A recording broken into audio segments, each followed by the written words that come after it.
inseto pequeno, mas que traz muitos males, tanto para animais quanto para o ser humano. Na sala de aula de hoje, vamos falar sobre o controle estratégico do carrapato na bovinocultura.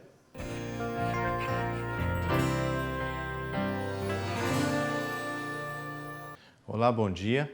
Hoje nós vamos falar sobre medidas de prevenção contra doenças transmitidas por carrapatos em humanos. Por quê? Porque os carrapatos podem transmitir doenças às pessoas que têm acesso à área rural.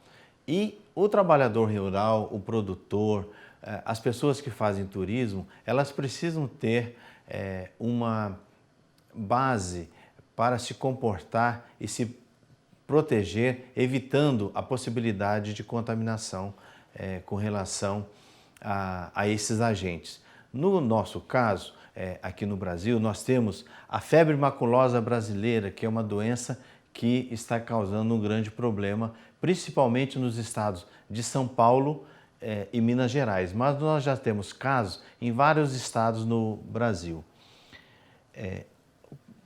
Para pensar nisso, a gente precisa lembrar que no Brasil nós temos em torno de 70 espécies de carrapato. A maioria delas é dessa família de carrapatos aqui que eu estou citando, família Ixodidae. Aqui a gente pode ver o macho, que tem um escudo total, e a fêmea, que tem um escudo parcial. E essa família dessas espécies de carrapato representa os carrapatos chamados carrapatos duros, que são os carrapatos que têm esse escudo dorsal.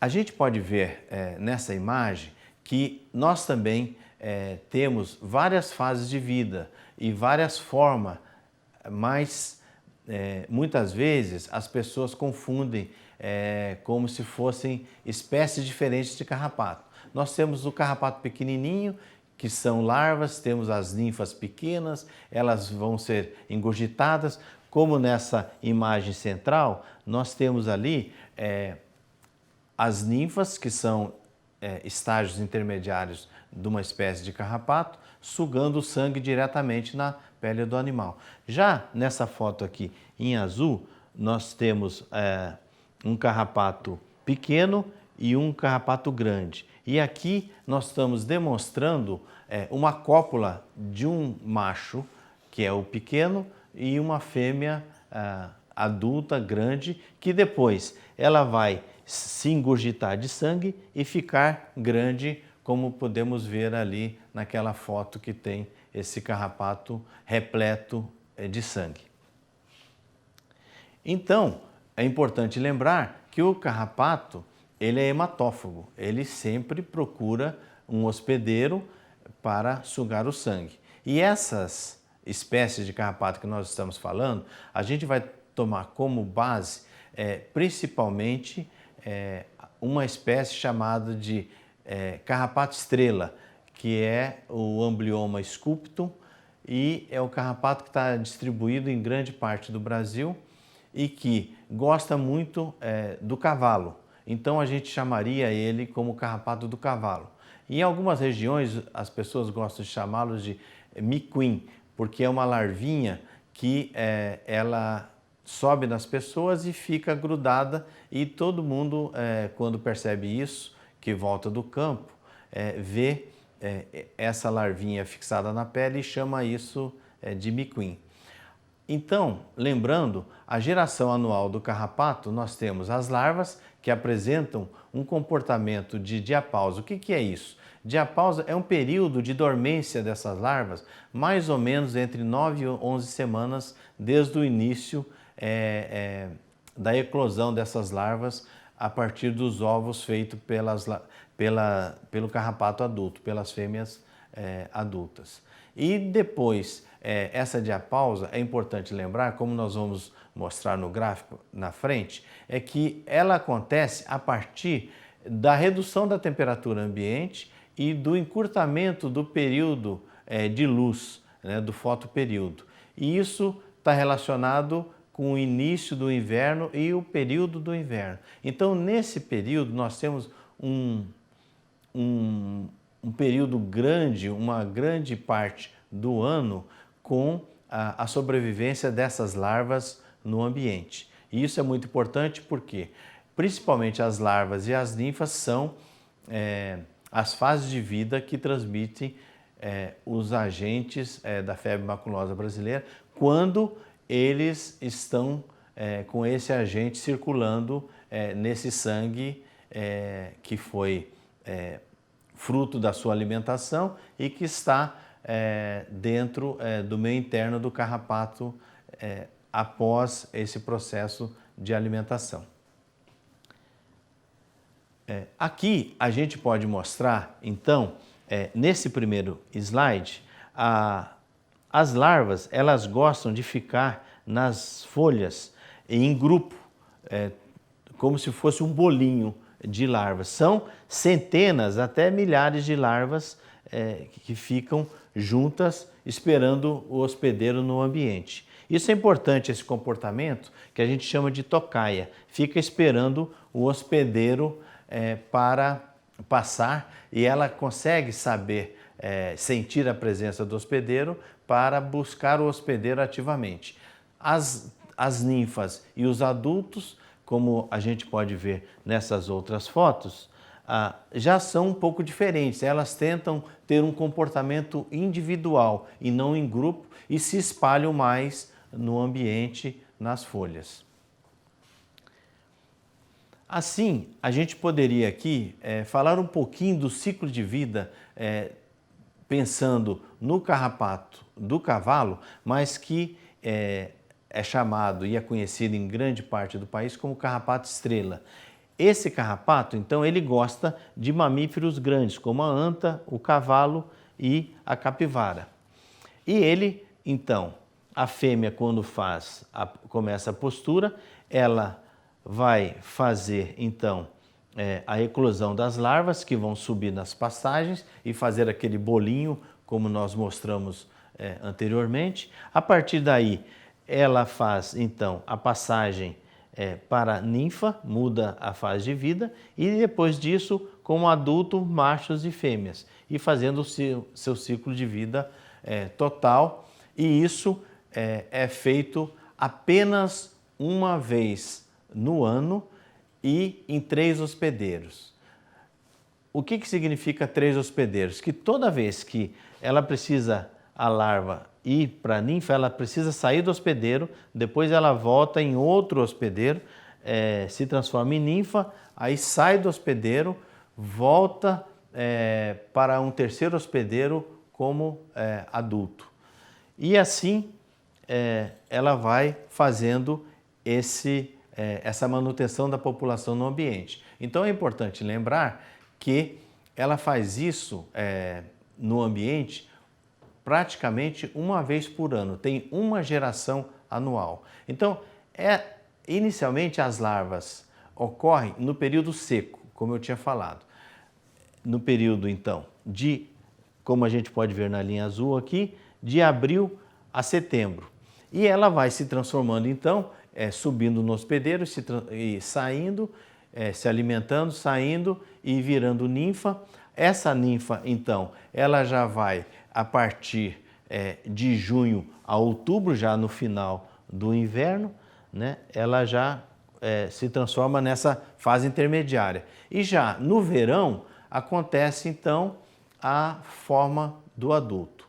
Bom, nós precisamos, então, aqui se preocupar, porque nesse período aqui, no final do inverno, de julho, agosto, setembro, aonde nós temos larvas e ninfas no ambiente, é o período mais importante na transmissão da febre maculosa. E por isso a gente tem que tomar cuidado com o acesso ao ambiente, porque nesse período é onde nós vamos ser, vamos dizer assim, procurados ou atacados por essas fases de vida do carrapato.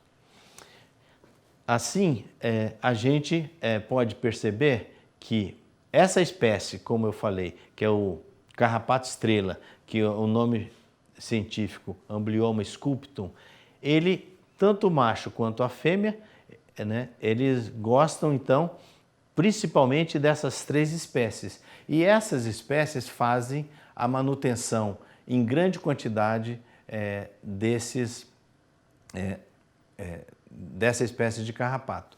No caso do cavalo, a gente precisa então se preocupar com o tratamento desses cavalos. Como tratar os cavalos em função de uma grande infestação desses carrapatos? Nós então, nessa fase de vida de larva e ninfa, nesse período de abril a setembro, a gente precisa fazer o tratamento semanalmente, uma vez por semana, durante vários meses, iniciando então em abril e terminando em setembro, fazendo uma avaliação, logicamente, em função do nível de infestação que a gente está percebendo nos animais e também utilizando um produto recomendado pelo fabricante para essa espécie de animal, porque cada espécie, bovinos e equinos, tem produtos diferentes para uso como carrapaticida.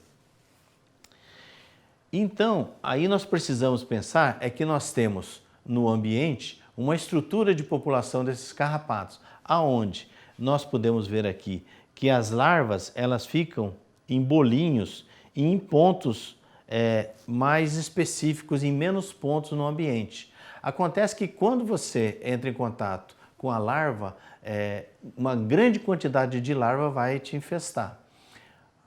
Diferente são as ninfas, que elas têm um comportamento individualizado e elas ficam em grandes pontos, mas a infestação vai ser menor a cada contato. E os adultos, menos ainda. E isso faz com que nós temos uma pirâmide aqui que mostra que nós temos muitas larvas, uma quantidade intermediária de ninfas e poucos adultos no ambiente, naquela distribuição durante o ano, como eu falei, começando antes do inverno com as larvas e já no verão com os adultos, sendo que as ninfas são uma fase intermediária. Aqui, para ter uma ideia das Américas e o Brasil, onde nós estamos localizados, que nós temos então diferentes espécies de carrapato que podem transmitir diferentes doenças. Então isso é importante lembrar que mesmo que a gente se preocupe com a febre maculosa brasileira, que já é conhecida, nós temos que tomar cuidado que pode ter potencialmente outros agentes sendo transmitidos no ambiente por meio do carrapato aos humanos. E isso, então, leva uma mensagem para a gente. Sempre procurar ficar distante dos carrapatos. E é importante lembrar também que, como eu já tinha falado, no Brasil, os estados de São Paulo e Minas Gerais já têm o maior número de casos, mas nós temos casos relatados hoje desde o Rio Grande do Sul até Goiás, Mato Grosso do Sul, enfim, nós temos o agente da febre maculosa, que é uma bactéria chamada Rickettsia rickettsii. Nessa foto aqui, esses pontos avermelhados, está mostrando que ela está contaminando uma célula, né, do sangue circulante, e isso faz com que a gente tenha essa ideia da importância de que o carrapato ele está distribuído no Brasil inteiro e é o agente transmissor da bactéria Rickettsia rickettsii e potencialmente pode acontecer isso em diferentes lugares no Brasil. Aqui nós podemos lembrar então que os principais agentes patogênicos no Brasil a espécie o Amblyomma sculptum, como eu tinha falado, e o Amblyomma aureolatum, que é outra espécie de carrapato também. Mas já tem sido encontrado no Brasil, com várias pesquisas realizadas, em outras espécies de carrapatos que gostam de capivara, tamanduá, coati, lobinho, que também circulam essa bactéria. Por isso nós temos que, quando andar no ambiente, tomar cuidado, porque a gente não sabe qual carrapato que está subindo na gente.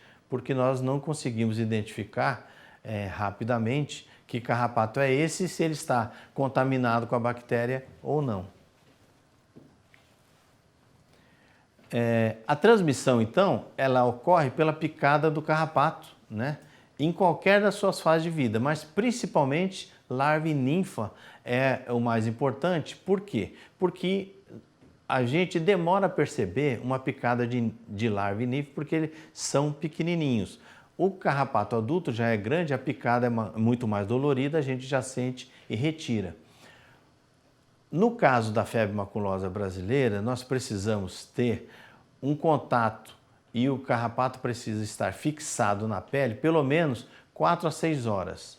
Isso significa que toda vez que uma pessoa sai ao campo no início da manhã e ela se contamina, ela tem o carrapato já picando ela durante essa manhã toda, ao retornar, ela já vai estar com esse tempo praticamente oferecido para o carrapato para ter essa possibilidade da transmissão. Então é importante, nesse ponto, lembrar que toda vez que a gente vai ao campo e retorna do campo, a gente precisa checar se temos carrapatos fixados na pele ou não e retirar, para não dar esse tempo de 4 a 6 horas. E aqui, a proteção individual contra as picadas é um ponto importante então, já que a gente sabe que o carrapato não pode ficar picando durante esse período de 4 a 6 horas. Até porque a gente não sabe se aquele carrapato ele está com a bactéria que causa a febre maculosa ou não.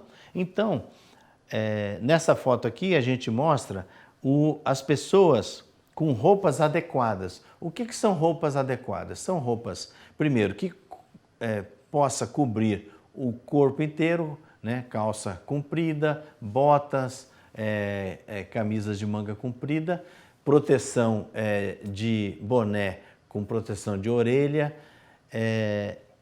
e, se possível, com fitas adesivas entre a bota e a calça ou a camisa. Também é importante passar repelentes. Esses repelentes, eles vão evitar nesses lugares, principalmente aonde o carrapato pode entrar na roupa e alcançar a pele, esses repelentes vão ajudar a não deixar que isso aconteça. Isso é fundamental. É um pouco burocrático, dá muito trabalho, mas é importante para as pessoas reduzirem esse contato do carrapato com a pele. E também na questão do ambiente, né? Fazer um roçado nos gramados, porque isso facilita a retirada dos carrapatos. Eles morrem mais rapidamente em lugares que estão mais expostos ao sol e, no caso de espaços mais específicos, fazer alambrados e cercas e avisos dizendo que são lugares de risco para risco potencial de contaminação para febre maculosa ou mesmo contaminação, infestação de carrapatos. Nessas situações é importante que as pessoas que tenham acesso tenham consciência de que precisam se proteger e precisam também evitar o contato com os animais silvestres. Então, as instalações e os equipamentos, as instalações identificadas e com alambrados e os equipamentos de proteção individual vai fornecer uma proteção maior. E se a pessoa tiver alguma situação de febre alta depois de uma viagem ao campo e tendo contato com o carrapato, é muito importante procurar um médico e dizer que teve contato com o carrapato para que ele possa pensar nesse assunto. Maiores informações sobre esse assunto pode ser buscado na Embrapa Gado de Corte, no Museu do Carrapato, nesse site que nós estamos disponibilizando.